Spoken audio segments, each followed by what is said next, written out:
राष्ट्रवाद की बात करें कि पुलवामा अटैक के ऊपर भारतीय जनता पार्टी वोट मांगती है, लेकिन हमने यानी कांग्रेस पार्टी ने प्रयास किया कि पुलवामा क्यों उसकी बातचीत की जाए।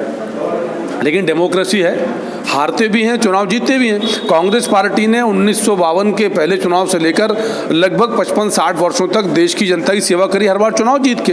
तब प्रतिपक्ष के लोग हारते थे। अभी यदि कांग्रेस पार्टी लगातार 2 बार चुनाव हारती दिख रही है तो उसमें कोई विस्मय का विषय नहीं है।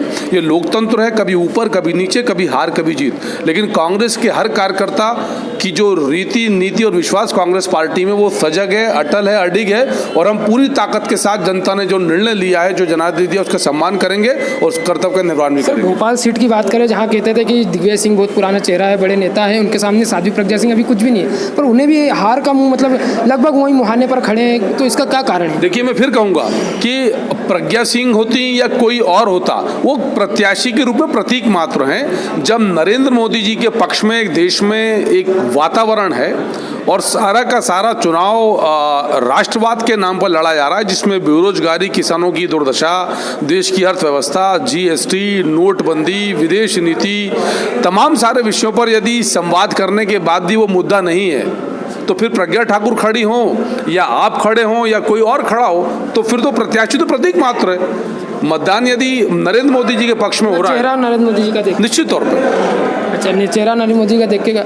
और सर, और भी जैसे और क्या अपन पूरे राष्ट्रीय लेवल पे अगर ले सकते हैं, राहुल जी 2 जगह से चुनाव लड़ रहे हैं, अमेठी से भी वहाँ पीछे हैं अभी राहुल जी, तो आपको क्या लगता है कि वहाँ पर उनका नेतृत्व इतने साल से 2-3 बार वहाँ से सांसद रहे राहुल जी, तो उनका नेतृत्व सही नहीं रहा है अमेठी में? देखिए, मैंने आपसे यही निवेदन किया कि एक हमारी परंपरा भी है और मानसिकता भी है कि दोष बहुत आसानी से दूसरों की तरफ दे दिया जाता है।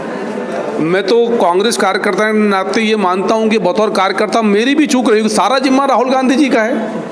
राहुल गांधी जी नीति बना सकते हैं, नेतृत्व दे सकते हैं, निर्णय कर सकते हैं। तो जितना दोष यदि कोई राहुल गांधी जी को दे रहा है, उतना दोष कांग्रेस कार्यकर्ता ने, मेरा भी, मेरे तमाम कार्यकर्ता मित्र खड़े हैं, इनका दोष भी उतना ही है। तो मैं नहीं मानता कि राहुल गांधी जी के नेतृत्व में कहीं किसी प्रकार की कोई कमी है। लेकिन देश की जनता ने राहुल गांधी जी की और हमारी बात के स्थान पर भारतीय जनता पार्टी ने जिन बिंदु पर बात करी उनको तरजीह दी और सीधा भारतीय जनता पार्टी के पक्ष में मतदान है। सर, ये अभी जो अगर केंद्र में बीजेपी आती है तो यहाँ पर जो अभी गोपाल भार्गव, नरेंद्र तोमर जी के जो बयान आए थे, तो उसके अनुसार कुछ यहाँ पर अविश्वास प्रस्ताव होगा, तो यहाँ पर कुछ सरकार को समस्या होगी? देखिए, मध्य प्रदेश में कमलनाथ जी की कांग्रेस पार्टी की सरकार ने मध्य प्रदेश की विधानसभा में 2 बजट के विषयों पर और अध्यक्ष जी के चुनाव में और उपाध्यक्ष के चुनाव में अपना पक्ष रखा।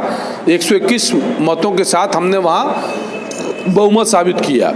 गोपाल भार्गव जी को नेता प्रतिपक्ष के नाते समस्या नहीं है, उनको समस्या शिवराज सिंह चौहान साहब से। इसीलिए देश के इतिहास में पहली बार ऐसा हुआ कि लोकसभा चुनावों के अनुमान के आधार पर किसी नेता प्रतिपक्ष ने किसी राज्य की विधानसभा में बहुमत की बात करी। और जो उन्होंने फ्लोर टेस्ट की बात करी मीडिया के भाषणों में, जब राज्यपाल महोदय को चिट्ठी लिखते हैं तो हम फ्लोर टेस्ट का जिक्र नहीं करते। शिवराज सिंह चौहान साहब कहते हैं कि फ्लोर टेस्ट की हम मांग ही नहीं कर रहे। तो पहले भारतीय जनता पार्टी पहले तय तो कर ले कि फ्लोर टेस्ट के पक्ष में है या नहीं है। और मध्य प्रदेश में कमलनाथ जी की कांग्रेस पार्टी की सरकार ने जो जनादेश 5 वर्ष के लिए मिला है, उस कार्यकाल को अपना पूर्ण करेगी।